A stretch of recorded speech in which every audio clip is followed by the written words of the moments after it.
তো বন্ধুরা আমি আরেকবার চলে এসেছি ফাইনালি ঝালুকপাড়ার এই প্যান্ডেলটা পুরো রেডি হয়ে গেছে আর ফাইনাল লুকটা আপনাদের সামনে তুলে ধরলাম। এবার আপনারা অবশ্যই কমেন্ট করে জানান আপনাদের কেমন লাগলো। এই প্যান্ডেলটা আগেই বলেছিলাম ভুট্টা গাছের পাতা, খেজুর গাছের পাতার বেশ আর ধান খড় এইসব জিনিস দিয়ে বানানো হয়েছে। অসাধারণ লাগছে দেখতে। তো এইটা হচ্ছে রাস্তার ধারে ফেস, নিচে ঠাকুরটা বসবে। তো প্যান্ডেল এখন ওপেন হয়ে গেছে, ঠাকুর এখনো আসেনি, সবাই প্যান্ডেল দেখছে এখন। তো আপনারা অবশ্যই কমেন্ট করে জানাবেন এবছরে 2024-এর ঝালুকপাড়ার দুর্গা মণ্ডপটি আপনাদের কেমন লাগলো। আশা করি যখন লাইট জ্বলবে তখন আরও ভালো লাগবে।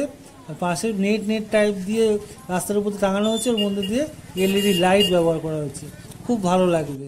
আপনারা অবশ্যই এবারে ঝালুকপাড়া চলে আসবেন, ঝালুকপাড়ার প্যান্ডেলটা দেখবেন।